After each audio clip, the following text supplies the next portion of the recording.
we present Anna Cropper, John Bennett and Ronald Herdman in another of the spy thrillers by William Keenan.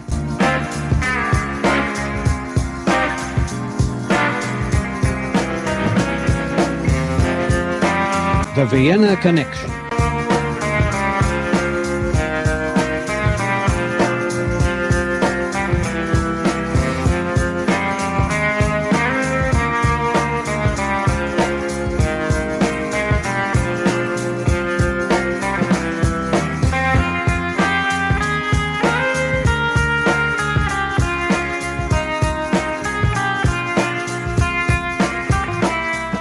Can leave the sugar, Mrs. Heaton.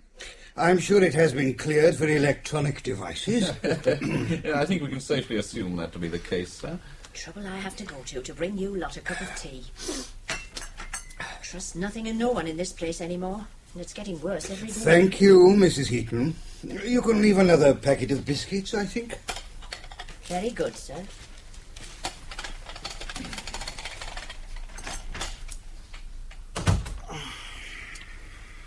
Is all secure, Robson? All secure, sir. Soundproofing, air conditioning in order. No electronic activity registering. Well, gentlemen, we can now turn to item number 3 on the agenda. As you know, the Americans are very concerned about the situation. The President recently raised the subject with the Prime Minister, who promised cooperation. As a result, we have the Under-Secretary on our necks demanding, to use the historic phrase, action this day. But the Vienna connection's been a thorn in our side for years. All the more reason I would have thought for concerted action. Once before we collaborated in a scheme to solve the problem, and the Russians seem to know our moves even before we made them. Which is perhaps why our actions have proved to be so ineffective. Hart. What's your opinion? I reiterate Robson's point, sir. Whatever we do, they seem to know what we're up to. That's the problem. Whether there's collaboration or whether we go it alone. Slingsby? Oh, for years we've suspected a leak in Vienna. I feel this must be plugged before we can make any positive moves. I agree with this strategy, Slingsby, but we are committed by the PM to take action with the Americans. We have to start the ball rolling, as it were. But how? Without them getting to know in advance, sir. I had rather hoped that you, as heads of the various sections concerned, would be telling me. We are being precipitated into making moves that could turn out to be rash and ill-advised. We're naturally reluctant to commit ourselves, Mr. Strefford. So I see. Whatever we do, we need a completely fresh approach. New operators and completely separated from any of the old structures. I couldn't agree with Robson more, sir. A completely fresh approach. And free of all existing organizations in the area. That is imperative. Well, gentlemen, all we have to do now is find the fresh approach. How would you feel if we had, say, a cotton wholesaler travelling with a wife who is pregnant, accompanied by an Irish aunt? Well, ideal cover, sir. Better than a full-time operative using such a cover. But how do we find the cotton wholesaler wife and aunt? Am I correct in thinking you're referring to my Haywood and Company, sir? You are, Robson.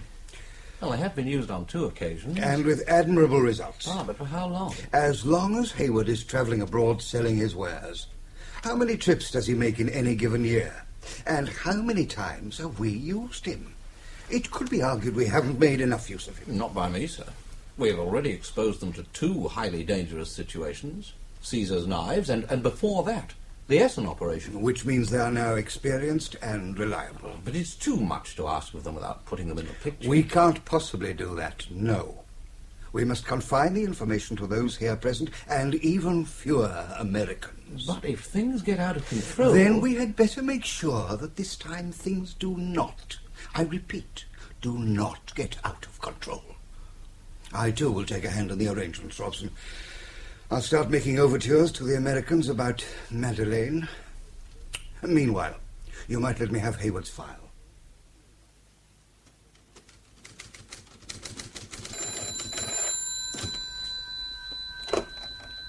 Haywood and Company, good morning. Jean, this is Mrs. Haywood. Could I speak to my husband? It's rather urgent. One moment, Mrs. Haywood. Jean, type these up. 2 copies It's and... your wife. Oh, I'll take it here. Thanks. And how's my expectant spouse? Michael, could you come home? Right away. But it's 11:20. Darling, you're not going into premature labour, are you? No, I'm not going into premature labour or anything else of that nature. Having a baby isn't an illness as you and apparently everybody else seems to think these days, darling. I'm blooming. Blossoming. Never felt better. You're eating chocolates. Mothers-to-be have the right to be a little self-pampering. Uh-huh. I didn't ring to talk about my health. It's just... Well, we've had a funny, peculiar parcel. Funny, peculiar parcel? How peculiar? Odd. Strange. Not a normal parcel. It's not ticking, is it? No, it's not ticking. Bulging would be a better word. Bulging with surprise. I don't think we should discuss it any further on the phone. Come home and take a look. I think I'd better. You'll never believe what Father Christmas is sending you this year.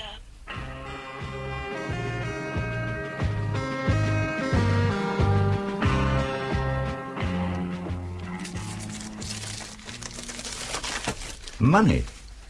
Lots of it. All in £10 notes. And in mint condition, I might add. Well, how did it get here? You might well ask. I saw a plain van outside. A man seemed to be coming to the door, but the bell didn't ring. He never reached the doorstep as far as I was concerned. Next thing I saw, the van was being driven away. So how did you come to find the parcel? At first I thought he must have come to the wrong house, realised his mistake and cleared off. Then I just had a feeling that this was the address that he was looking for. You see, he wasn't uncertain in any way. He seemed to know where he was going, so I went to the front door and, lo and behold, there was nothing. Then I went round the side of the house. There it was, by the kitchen door. How discreet of him. And how unobtrusive. A plain brown paper parcel, no address, no indication of sender, no marks whatever. Unblemished brown paper. Do you think they could be forgeries? Damn good ones if they are. Well, what are we going to do? As possession is 9 parts of the law, and as I have more than a faint suspicion where this parcel might have originated, I suggest we go out and spend it. What about our accountant? What if the tax people find out? I'm inclined to think, darling, that the reason for the plain brown paper parcel is just that, so that our accountant and the taxman don't get to know about it. Well, you can't very well put on a tax form or in the firm's books to spying £5,000. You think it's them? I would hazard a guess it is none other. But that Rome trip we did, that wasn't spying. It was merely helping with government inquiries. How discreetly put, Doris. Oh, well, Aunt Claire will be delighted. Split 3 ways, her Christian charities should benefit enormously. I heard that, Michael Haywood. You were meant to, Aunt Claire. You've come into money. Me? Money? Oh, I don't believe it. Well, take a look. Heavens above. And what's all this spilling out of that parcel now? Special delivery, Doris tells me. Oh, you're pulling me leg. Will you let me get to the sink, Michael? I've these potatoes to do. Where's it come from?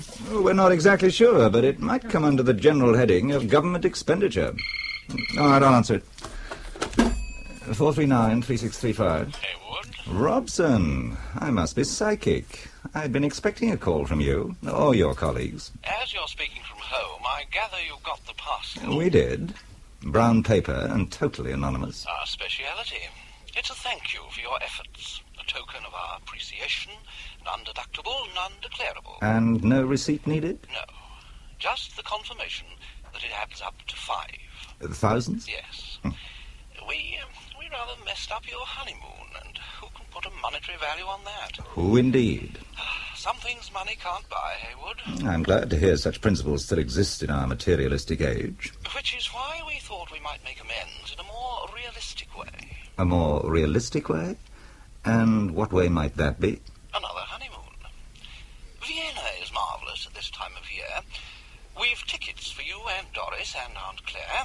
We've even booked for you at a concert given by the Vienna Boys Choir. How thoughtful. But isn't that taking a little too much for granted? Oh, Haywood, I'm sorry. You're offended. No, not offended. Suspicious. No need, no cause for it. We often pay by brown paper parcels, and we often provide holidays for... For what, Robson? For small favours. Ah, now we're coming to it. The strings attached section. Oh, Haywood, you are suspicious. The only thing required is a small, simple, courier-type, routine assistance.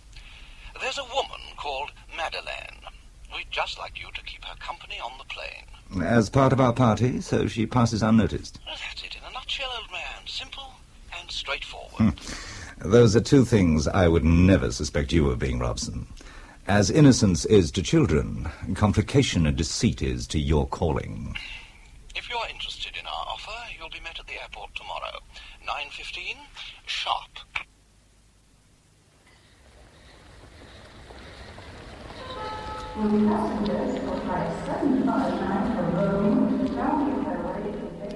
Does that bring back memories, darling? Of a rather exciting honeymoon. And Aunt Claire associating with the devil. Or its nearest equivalent, KGB colonel. Oh, there's some good in everyone, my mother used to say. Not everyone. There must be some exceptions. Ah, Robson, good morning. We were just talking about you. Favourably, I hope. No, as exceptions to certain rules. I see there's been patches of fog about the country, and I thought there might be some delay. But fortunately, this airport is clear. I see you have an assistant. Well, aren't you going to introduce us? Manners, Robson? Yes, an assistant to Robson is what I am. I'm the one who collects the tickets. I have yours here, Mr. Hayward. I must say you look most distinguished for a messenger boy. When I said Robson's assistant, I was being facetious. You look much more than that. Appearances are often deceptive, Hayward. Hayward, eh? No mister? You seem so authoritative as well for a mere assistant. Hayward, I wonder if, while we're giving you the tickets, we might have a quiet word with you. We'll get some magazines. Over there, I think, Aunt Claire. Yes, and I'll just get myself a knitting pattern. Madeleine is already aboard the plane. She's flying from Toronto. One of our men is with her, a chap called Wimbledon. Wimbledon? Like the home of tennis. He's often been ribbed about it. No doubt. Likes tennis, too, which makes it a bit awkward at times. You're all booked in at the St. Stephen Hotel. A foursome or fivesome? Foursome. Your party and Madeleine. Wimbledon will just see you settle in, and then we have something else for him. I bet it isn't a game of tennis. Could well be, Hayward. We like to see our men take part in sport and other recreational activities. We look after our employees. I'm glad to hear it. Which is why I'd like you to memorize this phone number. That's an Oxford number, isn't it? Yes. You can dial it direct, STD, etc. The reply will be, Burnage College, can I help you? Now, all you have to do is ask for Professor Kingsbourne, and you'll spell out the Bourne, stressing there's a U in it. Now, why do I need to ring such a number when I'm only doing a routine escort courier service? I suppose the answer is we just like to be careful. I thought that would be your reply. But what is the truth? You do make things difficult, Hayward. All I can say is, if you have any problems, give us a ring. Happy honeymoon.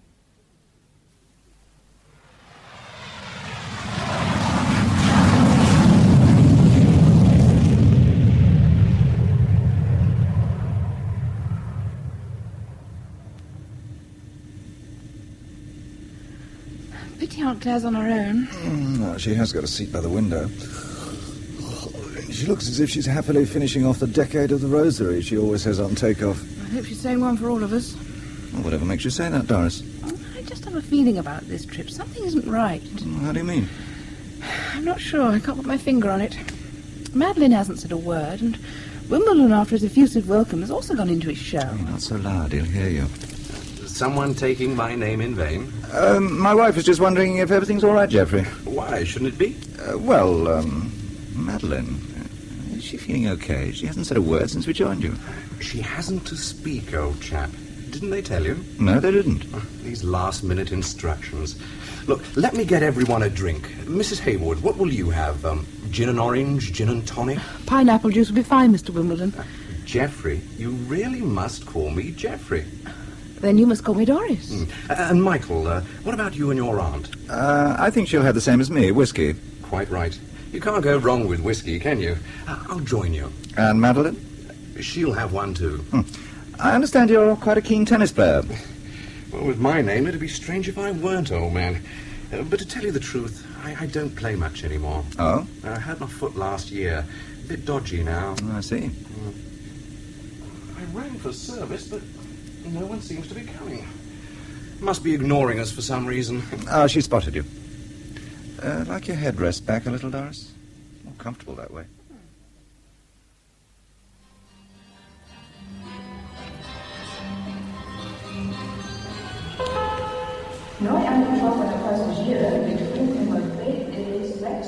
I've ordered 2 taxis. No need for us to be crushed. I'll go in the first one with Madeleine, and you can take the second. I'll have a drink waiting for you at the hotel. It's the Hotel Charlemagne, old man. Hotel Charlemagne? I was told it was the St. Stephen. No, they changed the arrangements at the last minute. Causes confusion that way, but mainly among ourselves. Well, see you in a few minutes then, old boy. There goes Call Me Geoffrey. Wimbledon like the home of tennis, old boy. Oh, this way, Aunt Claire.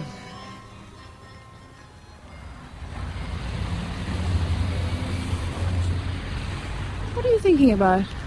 Someone I used to know about 15 years ago. Can't say why. Seemed to have that effect on me now, come to think of it. A bit out of date. Like the British Secret Service. They've been up to their tricks for the last 400 years, and given the impression they're a bit out of date is all part of the image. But they're not as daft as they make out. And neither is Mr. Wimbledon like the tennis. I would agree with you there, Aunt Claire. Ah, here's our taxi.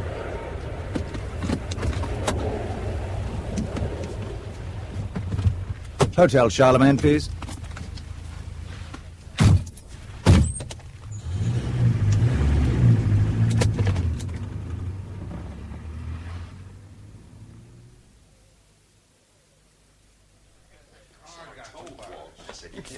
Welcome to the Hotel Charlemagne, Madame, sir. We have 2 rooms booked. They would have been reserved most probably in the name of my company, Haywood's. Haywood's.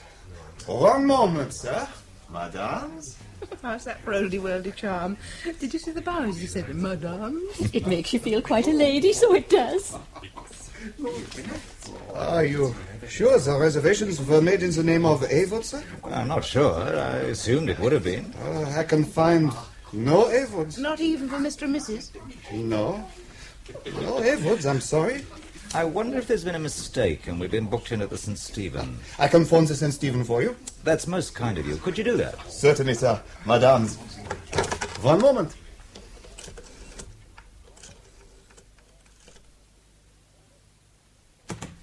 Oh, I made it at last. One stage I thought we weren't going to get a hotel. Oh, it's a lovely room. Nice, comfortable, springy bed. I wonder why Wimbledon sent us to the wrong hotel. There has been a mistake, sir, Madame's. Wonderfully courteous, wasn't he? Oh, darling, you're miles away. Any further thoughts? Oh, I was just thinking how to make a phone call. It's a letter I should have asked Jean to send before we left, but we're not going into the office.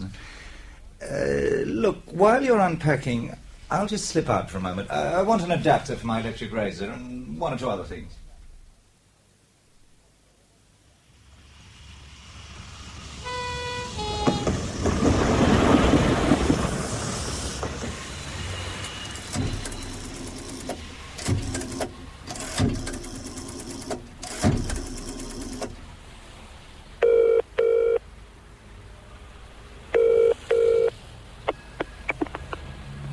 Burnage College, can I help you? I'd like to speak with Professor Kingsbourne, please. Kingsbourne, B-O-U-R-N-E. I'll put you through to the professor.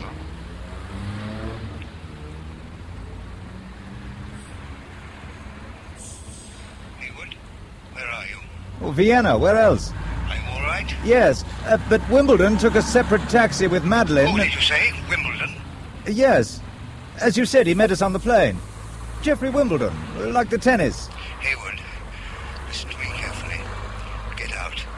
All of you, immediately. Drop everything, do you understand? Yes, but what about Wimbledon and Madeleine? Just get clear. Wimbledon is not one of ours. Not one of ours? The real Geoffrey Wimbledon was found half an hour after your plane took off. He had been shot through the back of the head and his body dumped just off a highway on the outskirts of Toronto.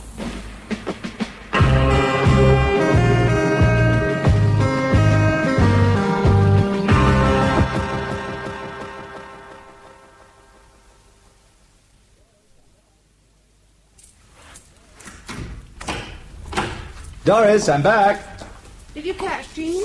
No, she must have gone home. When the cat's away, the mice play. Did you find out about Madeline in Wimbledon? Is she next door? I just made the one call. Well, come in and close the door. You don't look as if you're staying, as they say in Lancashire. Oh, don't I? While you're standing there, you're blocking the doorway and Aunt Claire can't get past. Oh, I'm sorry. Aunt Claire, you've gone very pale. I'm fine. But Michael, I wonder if you'd come and take a look in me room. Mice. Mice? No one brought up on an Irish farm is afraid of mice, especially Aunt Claire. Something's frightened you. Just Michael, Doris, not you. Yeah, I'll lock the door behind me. But what is it? Just stay in this room. It's the wardrobe, Michael. What's wrong with the wardrobe? See for yourself. I was unpacking. I laid a skirt and dress on the bed, and I turned towards the wardrobe to hang them up. Then I saw it. Saw what? Wetness at first underneath it. Then I realised what it was. It's dripping from the wardrobe. Turn away, Claire. Madeline. May the Lord have mercy on us soul.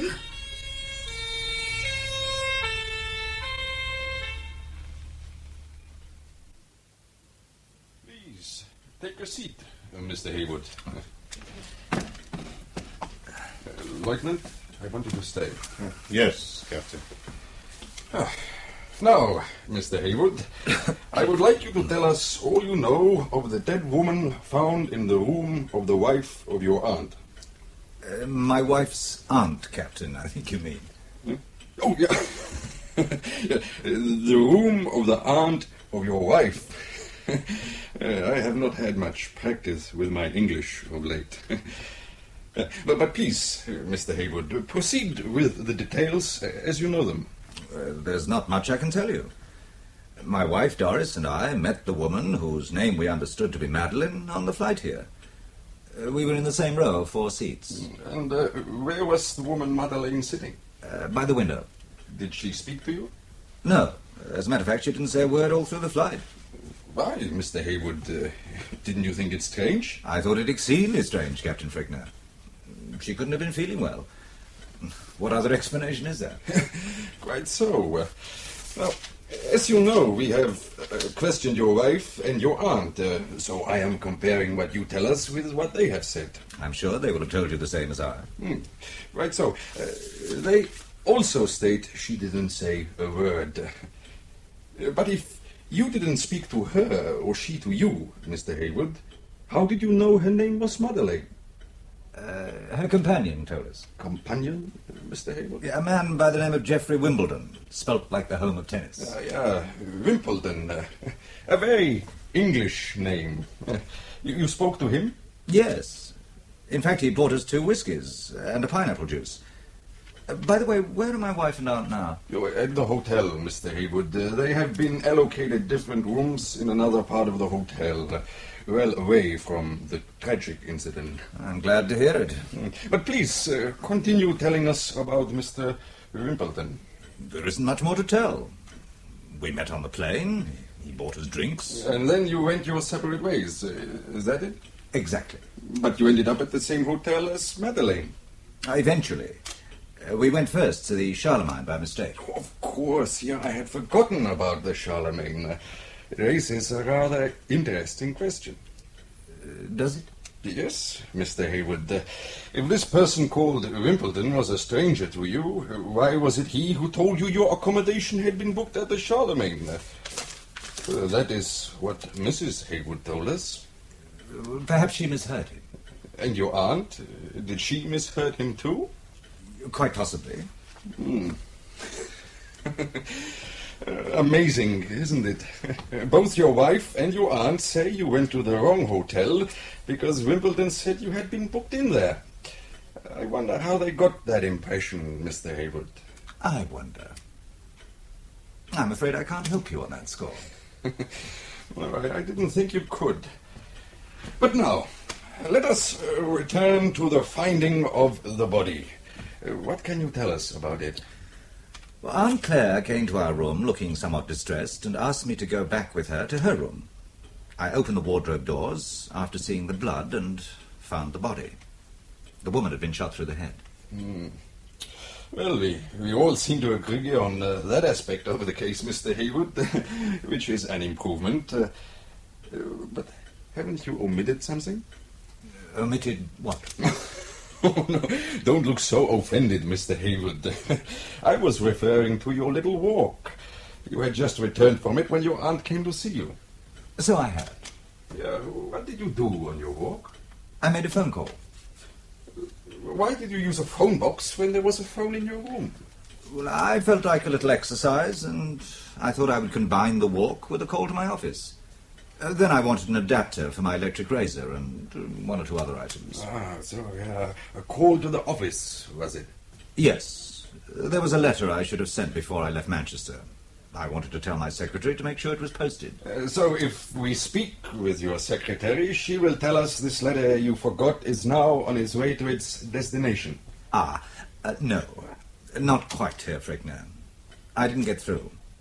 I think she must have gone home early. Oh, yeah, of course. Your wife told us that, Mr. Haywood. Truth will out. Eventually, Mr. Haywood. Or so we hope. But let us get back to this Mr. Wimbledon, whom we have been unable to find or trace. Oh? He went off in a taxi with the woman Madeleine to the hotel. Presumably. I'm glad you said presumably, Mr. Haywood, because he was not with her when she arrived at the Hotel St. Stephen. She booked in alone, and you arrived shortly afterwards, so we are told. No one saw your mysterious Mr. Wimbledon. Which means he's vanished? If he existed. What do you mean? We checked your flight. No Mr. Wimbledon was on it, and no ticket was issued in his name. But I understand that the body of a man called Geoffrey Wimbledon was found in Toronto.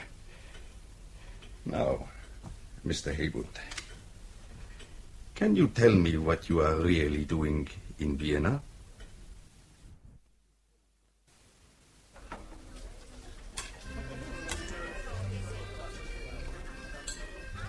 Mike? I hope I'm not too late for dinner. I could eat a horse. And I took the liberty of ordering for you veal cutlets. What's that you're having? Zaccatorte, said to be world famous. It's delicious. Oh, where's Aunt Claire? Didn't you see her at the reception when you came in? No, I didn't notice her. Well, just as we're sitting down at the table here, there was a message for her to go to reception. They can bring her main course when they bring yours. Oh, well, we might as well eat where we can. I wonder what Vienna prison food is like. Water's not bad. Yes, the thought had crossed my mind that they might be providing you with a cell for the night. Well, how is the police questioning? Embarrassing. And Frickner made me feel I'd given a very unconvincing performance. He's confiscated our passports, we have to remain in Vienna, and I have to report to the police each day. Well, why didn't we just tell them the whole truth? At least it would have given us the satisfaction of embarrassing Robson and his faceless ones. A small thank you, another honeymoon indeed. Well, I try to be as truthful as possible, but there are some things you just can't say. Such as receiving a brown paper parcel if you'll escort someone who ends up as a corpse in a wardrobe. Let's face it, Mike, we are rather restricted by circumstances. Darling, you should have been a politician. Restricted by circumstances. We've got ourselves into a bloody mess because we've been conned by Robson and Company into doing their dirty work. Again. Who are you smiling at? The gentleman sitting over there. He's been trying to catch my eye all evening. He smiled at me as you were going on just then, and now I'm smiling back. I'll punch you on the nose. Now's your chance. He's coming over. Mr. and Mrs. Haywood? Yes? But how do you know our names? My name's Roberts. Lance Roberts. I'm a journalist working for the European edition of Tribune. Oh? How do you do? And may I join you for a few moments? By all means. Well, I'd like to begin by assuring you that this meeting is strictly off the record. Anything you tell me is not for publication unless you give me specific permission for the use of anything divulged. Well, that's very reassuring of you, Mr. Roberts, but what can we know that's worth divulging? I'll put my cards on the table, sir. My information is that you've been interrogated by the police about the death of a Russian woman agent. A Russian agent? Well, you didn't know? One learns new things every day, Mr. Roberts. Was her name Madeleine? It was. One of her many aliases. Well, you obviously know more about her than we do. We met her for the first time on the plane coming here. I see. I also understand you told the police that she was accompanied by a man called Wimbledon. I don't deny it. You seem to have a very remarkable and reliable source of information, if I may say so. Well, thank you, Mr. Haywood. I pride myself on having made some useful contacts, yes. Now, might I know if you felt the police had accepted your story about Wimbledon? That you'll have to ask the police captain who questioned me. Captain Frickner, was it? It was. Off the record, Mr. Haywood, they don't believe you.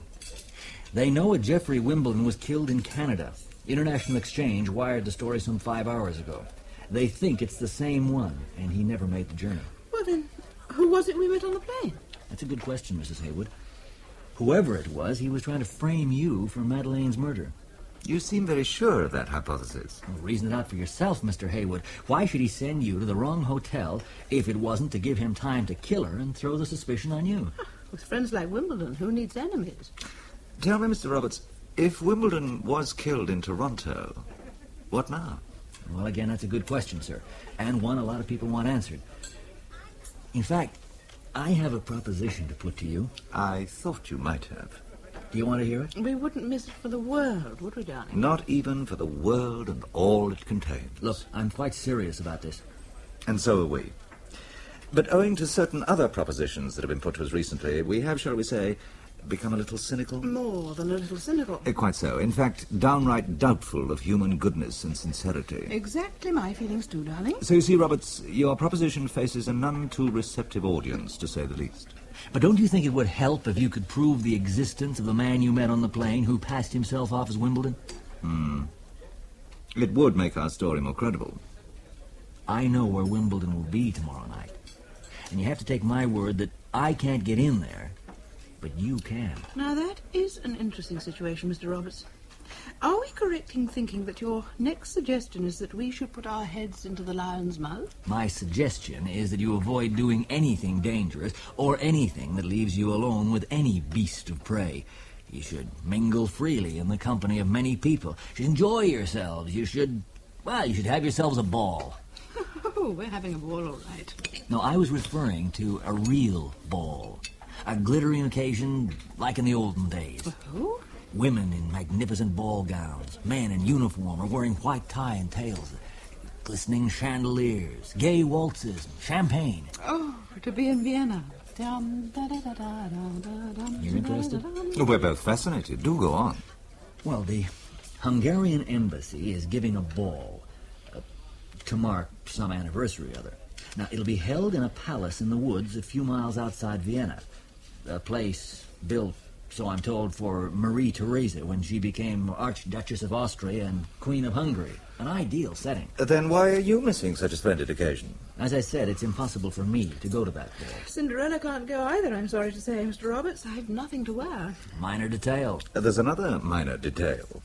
The Hungarian embassy seems to have overlooked sending us an invitation. All can be arranged. Oh. Have you connections or contacts inside the Hungarian embassy? Unfortunately, no. But there is a secret entrance, a gate hidden in the wall, and from it, a path leads through the woods and comes out at the terrace. You're not suggesting we gatecrash such a glittering occasion? A man and woman in evening dress coming out of the woods onto the terrace? Why, it would naturally be assumed that you were just having a quiet stroll. So well dressed and in such a romantic setting, who'd think of gatecrashers? This, hidden gate. I have a key. You see, I've done it before, successfully. But you don't want to try it again? Correct, I don't want to try it again. No further explanations? No further explanations, period. We're back at the line again, darling. I thought we were about to discuss how Cinderella goes to the ball. Oh, how does she? In one of the most magnificent ball gowns that money can buy. Now you do intrigue me, Mr. Roberts. It'll be on my expenses. A dress which won't have to go back at midnight. You mean I can keep it? Yes. Darling, I do find Mr. Roberts very persuasive. But such a dress would need jewellery to add the finishing touches. If we're going to gatecrash, we have to pay attention to detail. Sure we do. And we can rent the jewellery. Do I take it you're agreeable, then? Prince Charming here would have to be provided with his white tie and tails. Naturally. So now for the million-dollar question. What do you want us to do? Just take a couple of pictures. I'll provide you with a miniature camera. I want pictures of Wimbledon, copies of which I'll provide for you to show the police. and pictures of one other person to be named later. Is that all? Sure. Well, the pictures will make my story, and they'll also help the police to accept yours. Do we accept this invitation? Yes. Yes. Great. Then I'll call on you in the morning for a shopping expedition that will, we hope, make you the belle of the ball, Mrs. Haywood. Good night. A pleasure to have met you. And good night to you, Mr. Haywood, sir. Until tomorrow. Good night. Mr. Haywood, sir. Such a difference to age these well-brought-up Americans show. Mike? Yes? I don't think we should have accepted that invitation. To tell you the truth, Doris, neither do I. And Mike? Hey, do try to keep the alarm out of your voice when waiters are about. But Aunt Claire, she hasn't come back. Whatever can have happened to her? Is this the Palace of Schönbrunn? Oh, ja. Over there is the Neptune Fountain. Thank you. Oh, danke schön.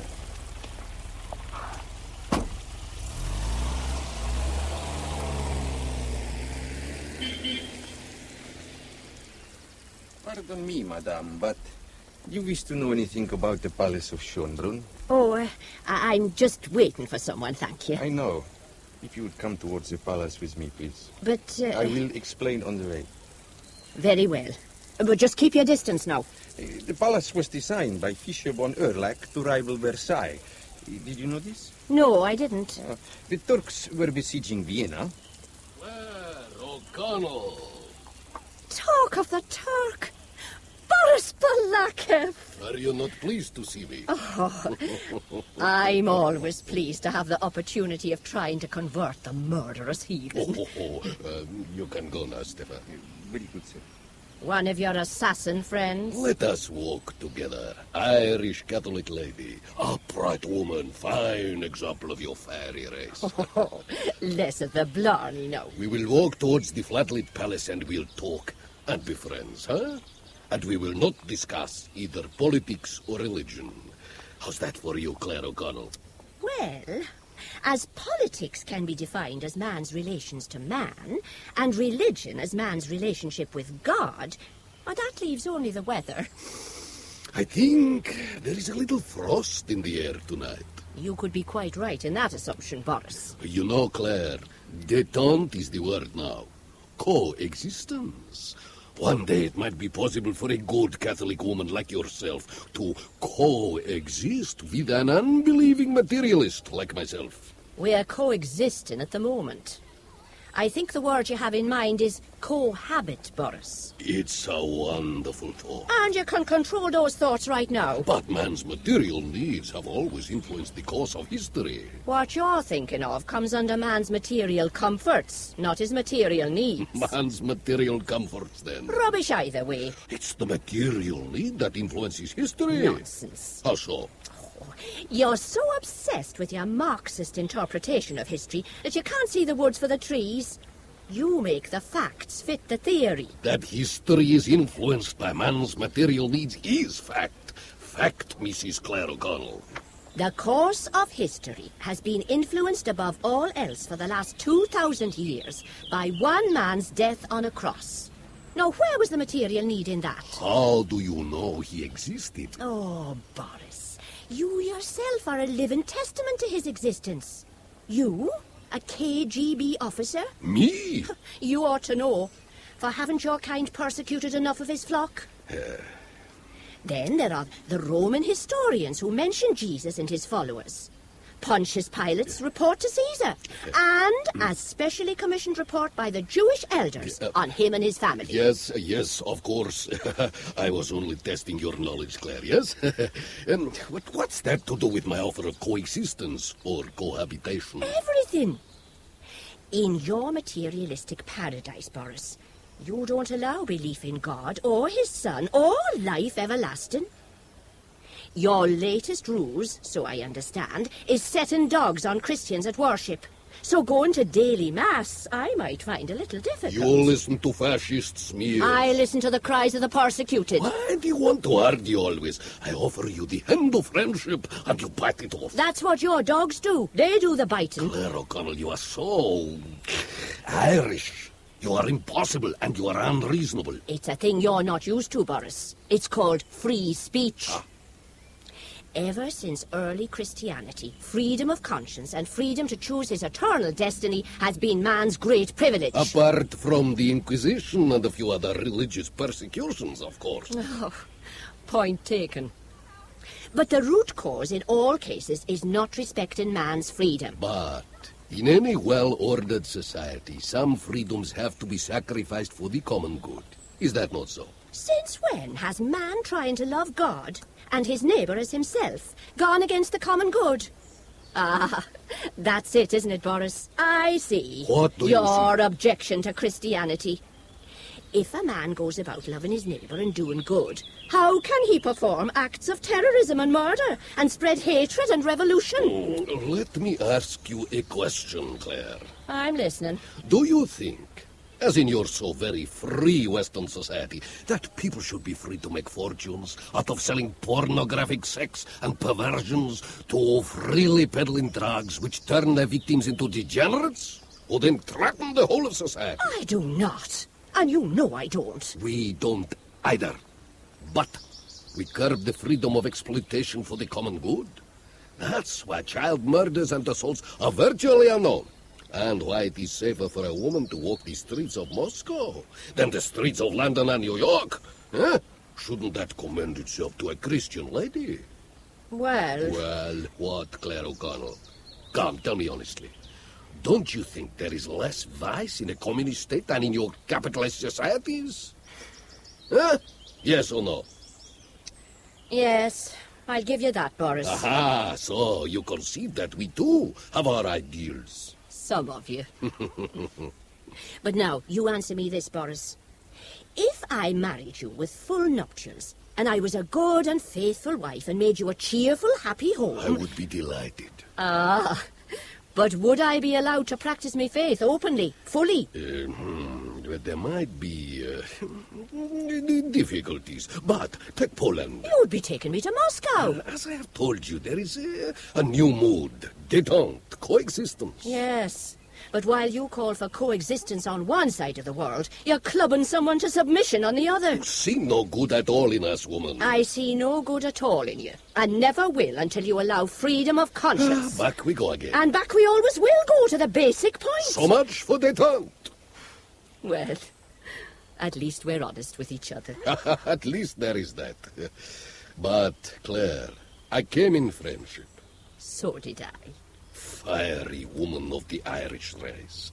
Fine figure of a woman you are still. But I wonder why I ever fancied you. Persecutor that you are.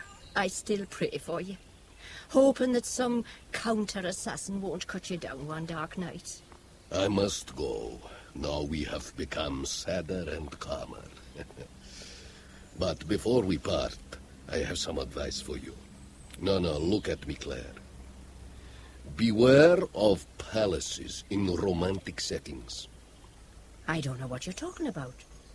You mean I shouldn't have come here? No, not this palace. Another. Haywood will make good sense of it. He's a fool if he doesn't. Mike, somebody's just gone into Aunt Claire's room. Mm-hmm. Somebody in a bad temper who seems to be coming this way. You better see who it is. Well, I've no intention of letting them stay outside the door all night. Michael, I'd like to have a word with you. Aunt Claire, we ought to have a word with you. It's nearly 11. Where have you been? That's what I came to talk to you about. I've seen Balakiv. Have you, by George? And how is the amorous KGB colonel? Michael Haywood. You know as well as I do, it's just a platonic friendship. Platonic? Michael, Aunt Claire wants to tell us something. Well, the message I got when we went to the dining room... When you vanished without saying a word. That's what I'm coming to. Now, it wasn't a phone call. There was a taxi waiting for me, and a note from Boris. He said it was important, so I took it. And to which mysterious cafe did it whisk you? It didn't whisk me to any mysterious cafe. I met him near the Schönbrunn fountain. No candlelit dinner with violins playing in the background. You don't think an Irish widow would be going places like that with a Russian spy colonel, do you? You did before. Well, that was when I didn't know who he was or what he was. So what did you do when you met at the fountain? We talked. Talked? What about? About many things. Serious things, I'd have you know. Before he left, he gave me a message for you. That you've to beware of palaces in romantic settings. Mike, he knows. Knows what? That we've been invited, Doris and I, to a ball at a palace in the woods. Woods? Romantic setting. That's the warning, then. It would appear so. Good job you met your KGB colonel. Michael, please do not refer to him as my KGB colonel. Would you prefer Russian friend? Oh, he's not even that anymore. I would prefer no mentioning him again, if you don't mind. It's late, and I've still me rosary to say before I turn in. Good night to you both. Good night, Aunt Claire. You don't think they've had a tiff? Well, I thought I did detect a certain animosity. A lack of unity and togetherness in mind and spirit, perhaps? Oh, no, darling. Unity in diversity. Two opposites making a complete pattern. Nuts and bolts. Your feminine reasoning evades me, Doris. Don't be so dim, darling. Attraction of opposites. Men and women. They're different. Ouch! I've sensitive ribs. Serves you right for being sarcastic. I didn't marry because you're the same as me, but because you're different. Of course. Nuts and bolts. Unity in diversity. But what's that got to do with having a blazing row, which they appear to have had? Oh, Mike, you are dim. It shows she's concerned about him, that she cares. If she didn't, she wouldn't bother having a row, neither would he. Let's have a duty-free nightcap, and I'll drink to the depth of your feminine reasoning and understanding. Well, one of us has to have the superior intellect. Now, Mike Haywood, use your male logic to work out whether we should take note of the warning from Balakiv. Are we going to the ball? Well, you'd hate to turn down that magnificent ball gown offer. That I would. And they can't very well bump us off before hundreds of invited guests. That is hardly what I would call logical male reasoning. I think you want to go to the ball. I think you're right. But now we've had the warning, how do you feel?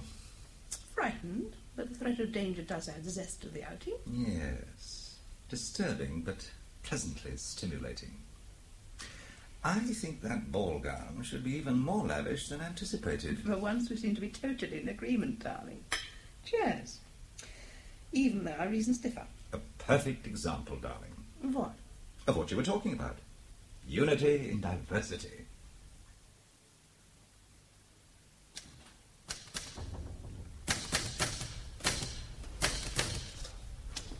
Yeah? My name's Haywood, and I'm reporting to Captain Frickner for my ball and chain. You lose this? Ball and chain? I have to report to Captain Frickner. So, now I understand. Comes this way, please. Thank you.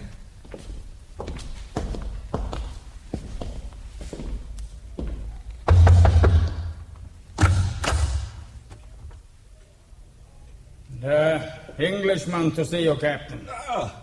Mr. Haywood, please, sit down. Thank you. That is all, Weissman. Yes. Well, Mr. Haywood, what have you to tell me? For starters, there's the one about the Irish tug-of-war team. Penalised for pushing. Oh. Yeah, your English sense of humour. Keeps us going in the darkest hours, you know. Do you want to change any part of your story, Mr. Haywood? No.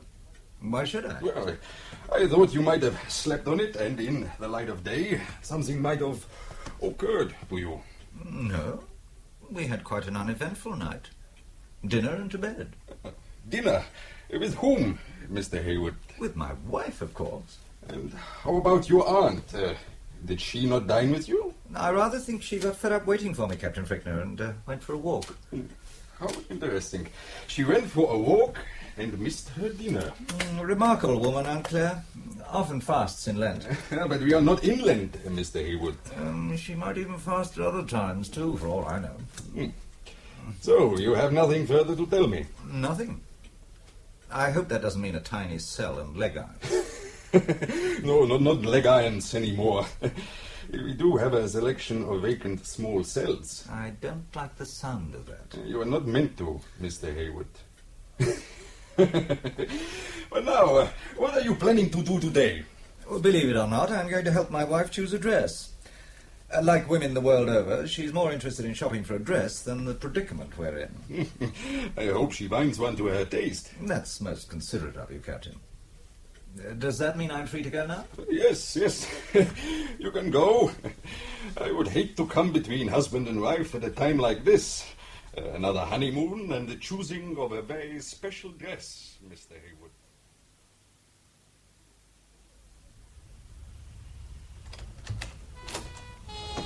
Good. Here's Mike now. Ah. Well, do you approve? Breathtaking in its splendor. It's my billowy fairy tale ball gown I shall always treasure, Mr. Roberts. Well, as I said, it's the best in Vienna. The best indeed. I feel like a princess. You look like a princess. Princess Doris of Ruritania. And all these frills hide my tummy. Isn't it marvelous? You'll be captivating, Mrs. Haywood. And now, Mr. Haywood, in the men's department are your white tie and tails. And I've also provided you with a fascinating miniature camera. It's concealed in a dress stud in your shirt front. To work it, you merely touch a button of your waistcoat. A miracle in miniaturization. Another spin-off from space. And how do I aim this miniature miracle to take a picture? You stand in front of the guy and twiddle the button of the waistcoat. Which guy? Wimbledon, for one. And? And one more. I think it's time you told us the one more. You won't know him. Try me. Krolman. Krolmann. You're right, I don't know him. But if I don't know him, how can I photograph him? Oh, he's easy to recognize. Distinctive facial characteristic. A puckered left cheek. A puckered left cheek? Yes, caused by a bullet going through his mouth and out of the center of the cheek. No amount of plastic surgery can hide it because the nerves on that side of the face were damaged. Sounds like he's had an interesting life. A hard life, but a varied one. Surprising the people he knows. Perhaps this may appear to be a little contradictory after what you've told us, but is there any possibility that he may know me? Well, there is that possibility. You might even have a mutual acquaintance. Then surely... But right now, let's see how you look in tails. I think you're the type who'd really suit him. What acquaintance, Roberts? Only Krolman can answer that.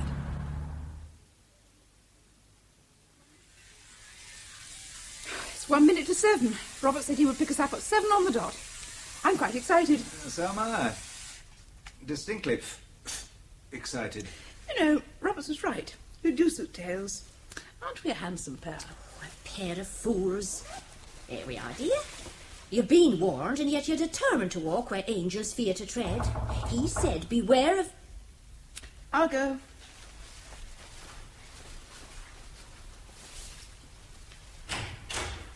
On the dot, as promised. Does our carriage await us? Our Mercedes is at the hotel door, ma'am. There's no need to prostrate yourself, Mr. Roberts. Just walk a few paces behind me to hold my train.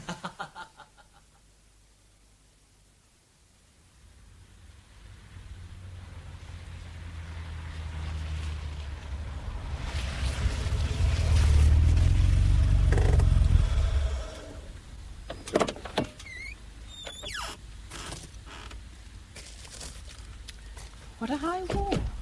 Good job you didn't want us to climb over. The door is just out of sight around the angle of the wall here.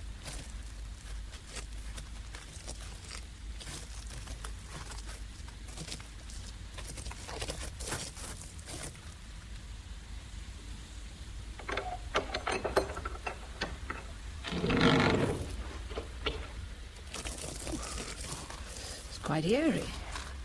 You're sure this doesn't lead to the witch's castle? The path winds through the woods, and from the top of a hill, you'll see the floodlit palace. Just a few minutes' walk. Now, can I take your wrap, Mrs. Haywood? And your coat, sir? Then it'll look as if you've been for a stroll and are just returning to the ball. Good luck. You sound as if we're going to need it, Roberts. It's just an expression.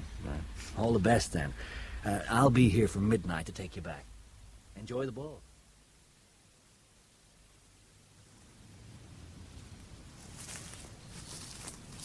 What a glorious clear night. Look at the stars. They're glistening as though there's a touch of frost about. Oh, yes, my shoulders are quite chilled without a wrap. Oh, here.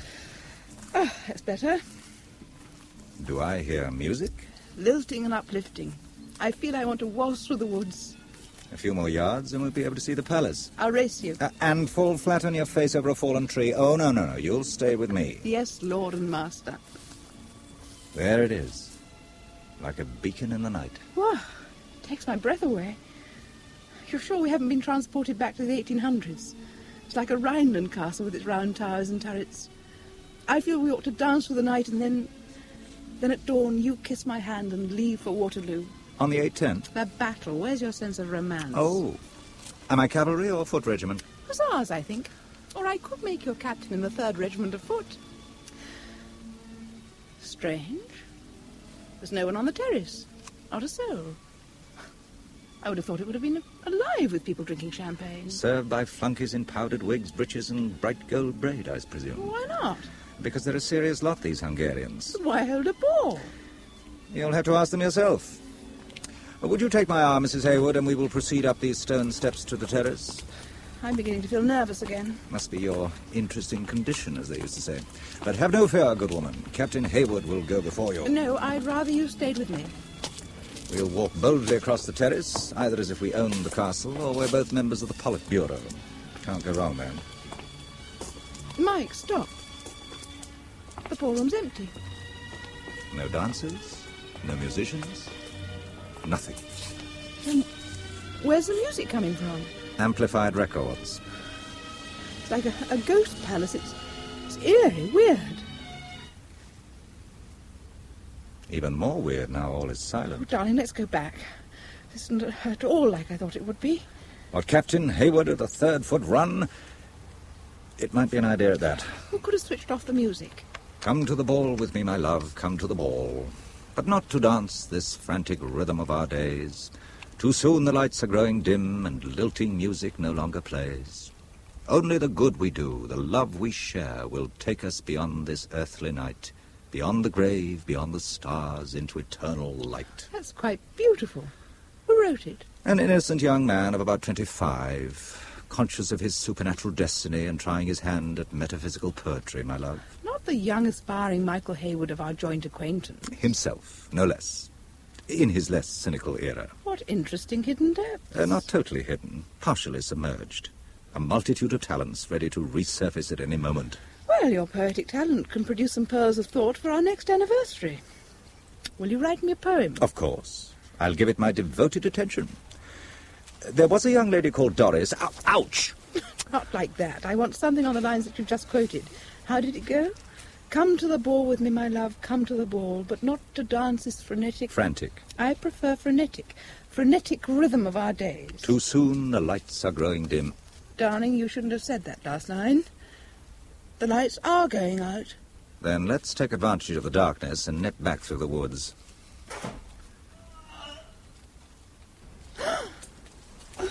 It came from across the ballroom. Stay here. Mike, don't leave me. I'm coming with you.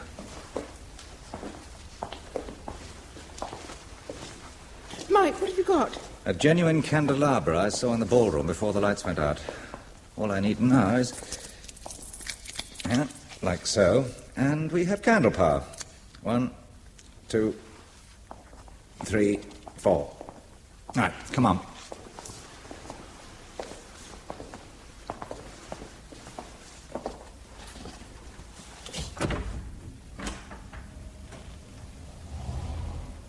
We seem to be in an oak-panelled study. That chair. It's got a rapier pushed up to the hilt through the back of it. And straight through a gentleman in evening dress who's sitting on it. Right through the heart. The sign of the expert assassin. Oh, his face. A hollow, puckered left cheek. Krollman. Oh, Mike, please don't touch it. Turn away. If we've got to make a forced retreat back through those woods, a rapier is... as good a weapon as any for close combat in darkness.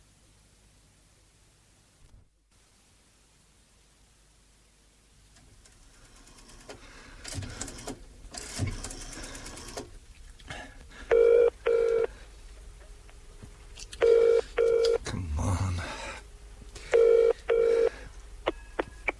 Burnage College, can I help you? I'd like to speak with Professor Kingsbourne, please. Kingsbourne. That's Bourne, B-O-U-R-N-E. Hayward, where are you? A bar a few kilometres from a palace where the Hungarians were supposed to be having a ball tonight. What's its name? The bar, Hayward. Regina. Regina Bar, it says here. Leave in 5 minutes' time and start walking towards Vienna. You'll be contacted.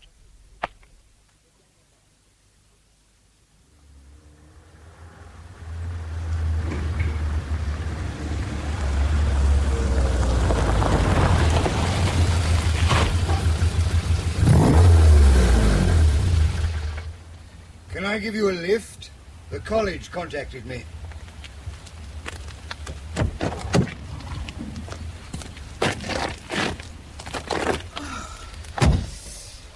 You look starved to death, both of you. Here, a flask of brandy. I'll turn up the heater. Have a drink, Doris. Oh, I don't like brandy, darling. Like it or not, you have a sip.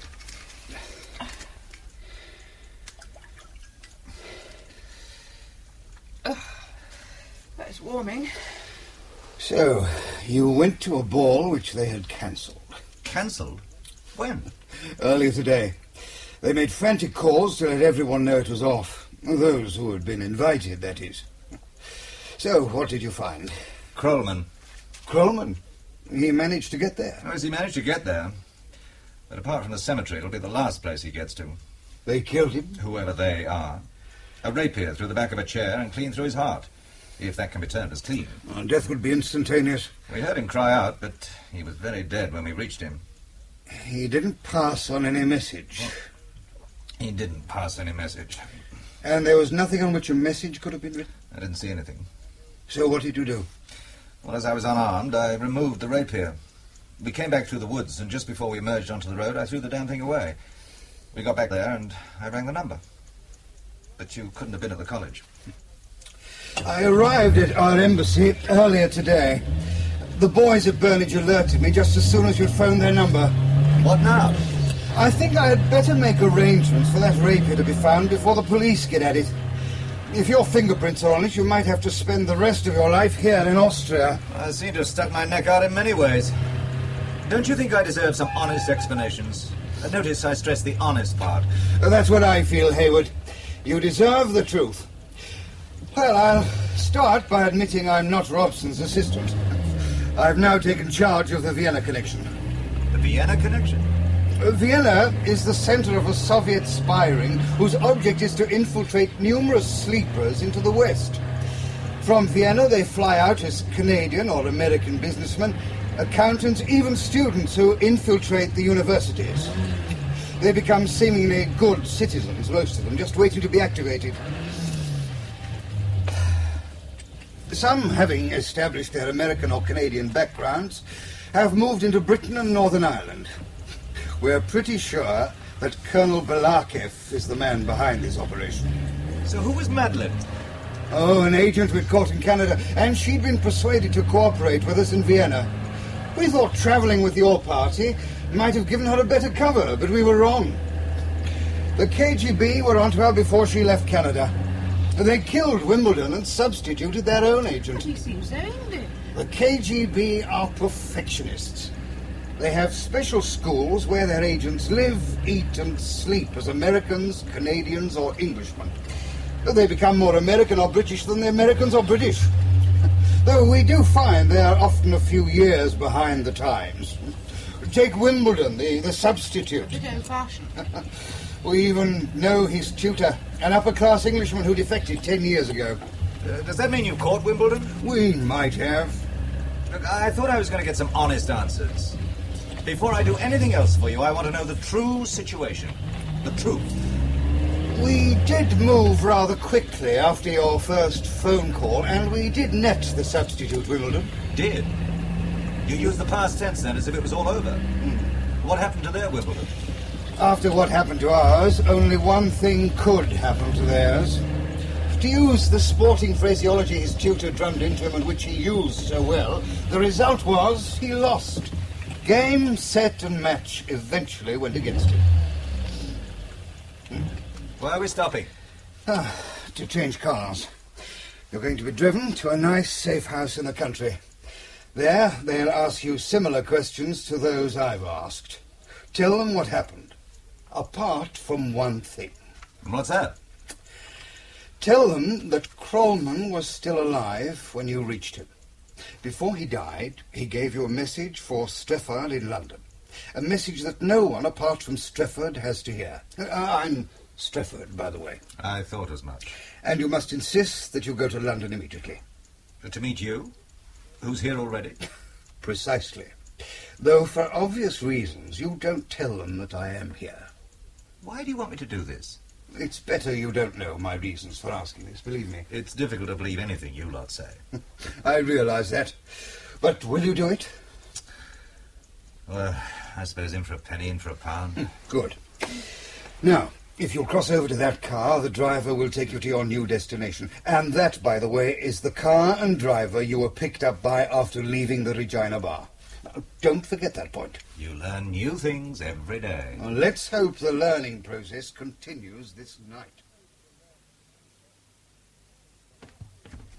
I'm sure Mrs. Hayward would feel better after her bath and a good night's rest. It has been quite a day for you both. This way, Hayward. For this extra honeymoon, Robson, I ought to punch you on the nose. Ah, you have every reason to be angry with us, Hayward. We will make it up to you, we promise, although we will always be in your debt. Now, step inside and meet some of my colleagues, Hart and Slingsby. How do you do? Get a drink for you, Hayward. I could do with a double scotch. One double scotch. Coming up. Soda? A fair splash into that generous measure. That's fine. Hot. A small one for me, no soda. And no soda for you, Rob. Oh, no, definitely not. Do you mind telling me where you brought us to? A safe house in the country. We understand Roberts arranged for you to meet Krollman. I suppose that's a fair summary. This was at the ball. Yes. Did you know the Russians found out we were using the ball as a place to contact a double agent? And that's why they cancelled it? No. I was told I was going to the ball in order to take photographs. Of whom? Krollman and of the man who called himself Wimbledon. So the name Krollman had been mentioned to you by Roberts? Yes. What happened? Well, the music was playing, but no one was at the ball. The music stopped, the lights went out, and we heard a strangled cry. I ran in the direction the cry came from and found Krollman in a study. London has given us the details of his death, but one point that wasn't clear was whether or not he was alive when you got to him. He was alive. Did he say anything? He gave me a message for Strefford in London. A message only for Strefford, that has got to be delivered immediately. But surely you can tell us, the heads of the respective sections. I can tell no one but Strefford. I think this information should be passed to London immediately. I'll see to it. After finding Krollman, what did you do? We went back through the woods, found a bar with a phone and rang the college, as instructed to in an emergency. They picked you up and brought you both here? Yes. Was your wife with you when Krollman passed on that message?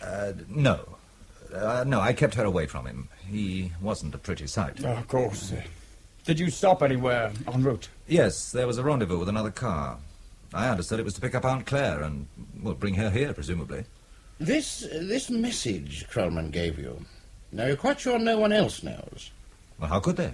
Well, you didn't give London any indication of this message, a message only for one person's ears. I am to deliver the message personally in London. Which you correctly interpret as something not to be mentioned, even in general terms, over the phone. What other interpretation can there be? Oh, I agree with you, Hayward. Well done. And we can assure you such safeguards are necessary. What did London say? He has to be flown out at once. He can use the light aircraft I came in. I'll make the arrangements immediately.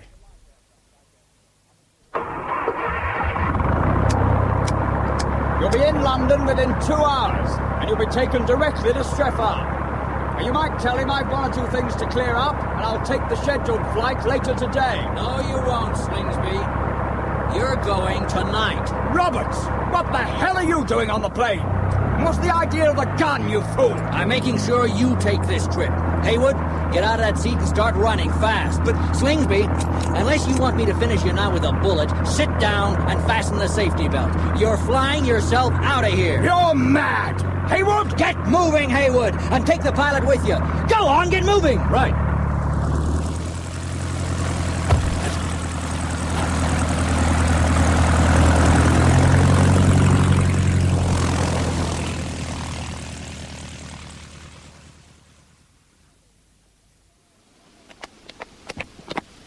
Is this far enough? Oh, no!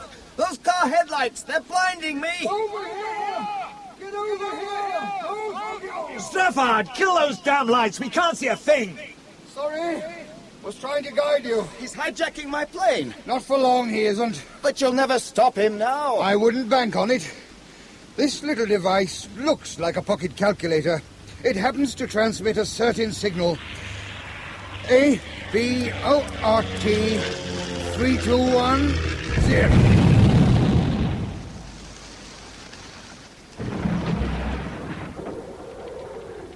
The plane? You've blown up the plane. So I have, in one blinding flash. Another example of how modern inventions can be used for destructive purposes. You're a ruthless bastard, Strefford. Oh, come, Hayward. You should be thanking me. That bomb was meant for you. You, the pilot, and... Roberts, he got clear. The CIA will be pleased about that. One of their best operators. But Slingsby, he was one of your men. We thought so too, Hayward. But I couldn't be sure. Neither could Robson. That's why I told you not to say anything about our meeting once you were taken to the house. By the way, I trust you and Mrs. Hayward are comfortable there. So there's time for pleasantries now, is there? Well, no, not really. I suggest you get into the car, Hayward. We have lost a lot of time. Smithy, Sir? Stay behind and ensure Robert's car is delayed. He'll be picking up the bits for a little longer, I imagine. But you know how to cause an electrical fault, Smithers. I suggest you prefer to travel in the back, Hayward, together with your wife. Nothing like a hot bath to revive the flagging spirit, darling. I simply insisted that Mr. Strefford bring me along.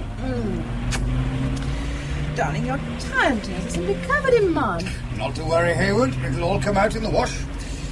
I'm now taking you both to chaperone your Aunt Claire. But she's a grown woman. She's with Colonel Balarkiev, and I don't want her to be in the line of fire when the Americans get to him.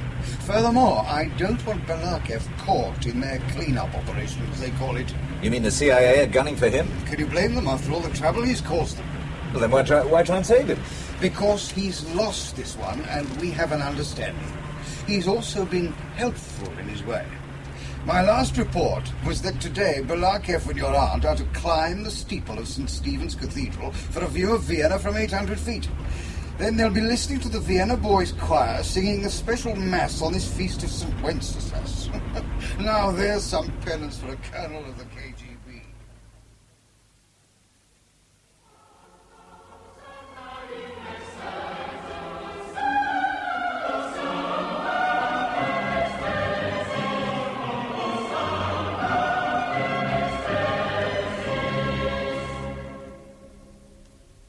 Isn't that uplifting, Boris? Music that sends the spirits soaring heavenwards.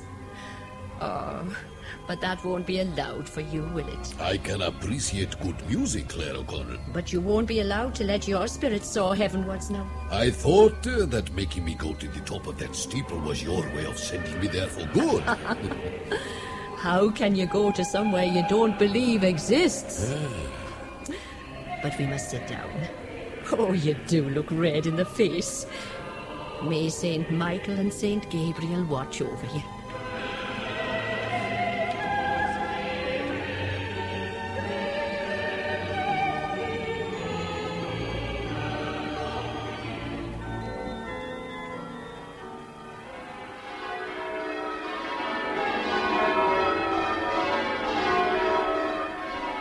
Why, Boris, it's Michael, me nephew. I'll wave. He has seen us. He is coming over. I've been up in the tower looking for you. Quite a climb, isn't it? Good to see you again, my friend. Friend, yes, Colonel. I've come to warn you. The Americans are on the warpath. Ah. Then in that case, we should leave Vienna immediately. I have a car. Good. Supposing I take you to the embassy? I know. They have it under close scrutiny. The safest way is to make a run for the border. Like the bad men of the Old West, no? Which border, though? Oh, the Czech border, I think.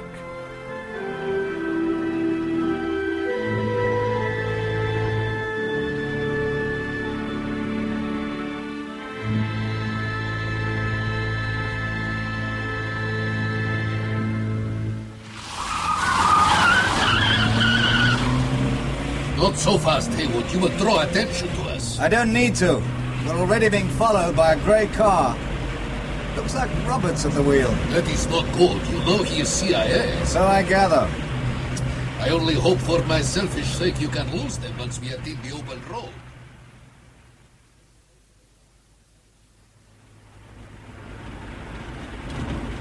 Someone has lent you a well-tuned car, Haywood. But they're still on our tail.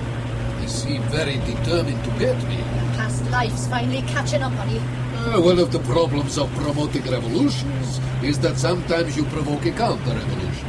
If you will take misfits from all over the globe and train them in Russia to terrorize, kidnap, and murder, You shouldn't be surprised when a little of it comes back your way, Boris. Capitalist slanders. There are no terrorists in Russia.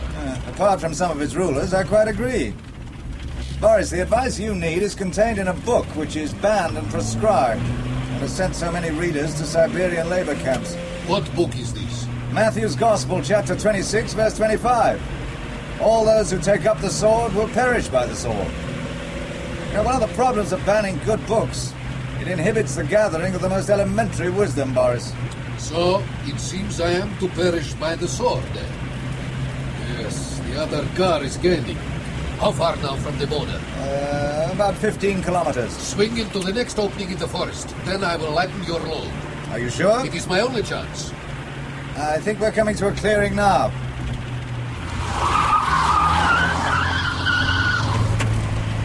Stop as near the trees as possible, Michael. Thank you! Don't thank me. I'm coming with you. We've got to get into those trees before they turn in and see us. Come on. It is a long time since I worked as a field agent. Oh, you're getting past running through forests, Boris Balaka. We have made it. We've made the trees, that's all. Here, lie down. Head covered by your coat, so you're not given away by the whiteness of your face, nor the glistening of your eyes. Cover your hands, too. Stay absolutely still, and don't move a muscle.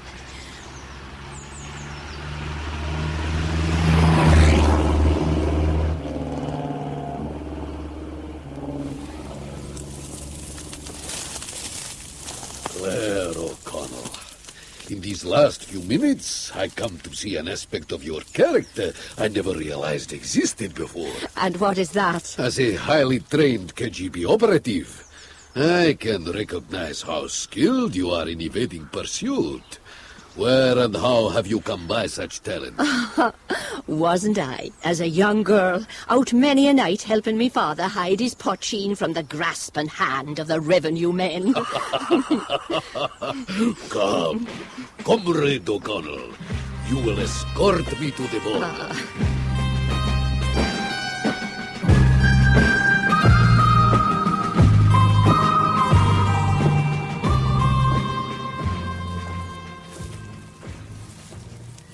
And maybe one of these fine days, I'll show you how to go through a forest without making a sound, or as little noise as does a rabbit. I can see the border post now.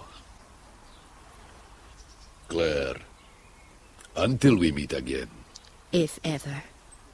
Look after yourself, Boris. Yourself, if not your soul. And you, my dear Claire, will look after yourself. And do not forget to say a few words for me, perhaps. Why not? Miracles do happen.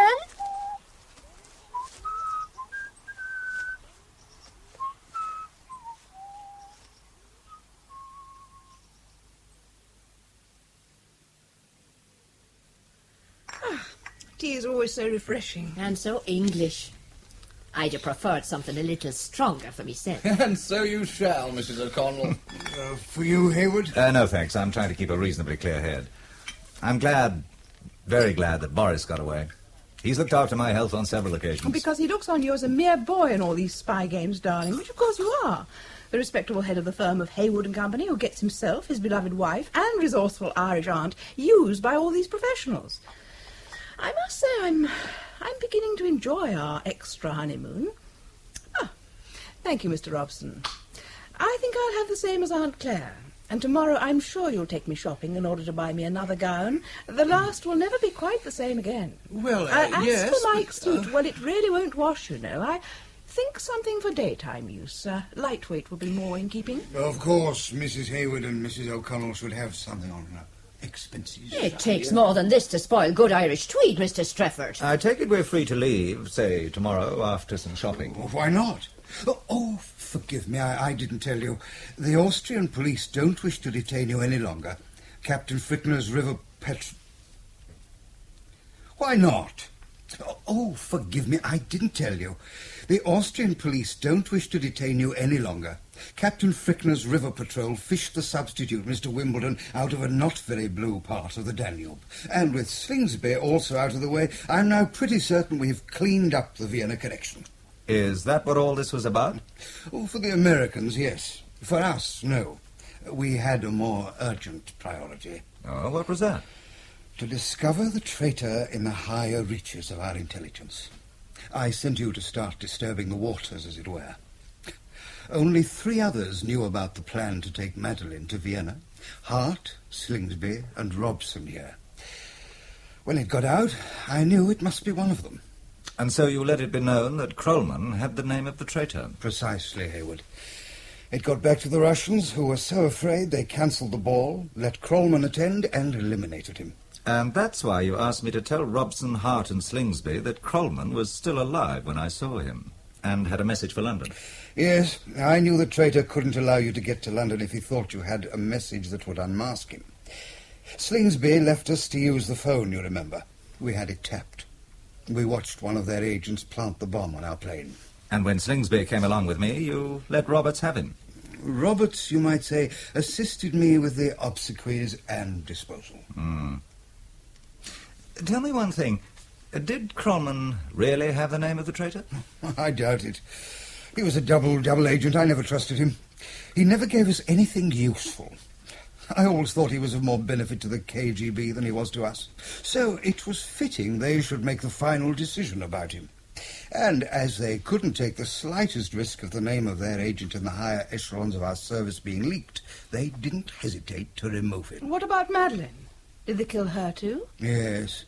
She was a defector, and by killing her in the way they did, they hoped to embarrass and discredit Western intelligence at one and the same time. Excuse me, Mrs. Hayward. A wire by the embassy, sir. Thank you. For you, Mrs. O'Connell. And who'd be knowing that I was here? You better open it and find out.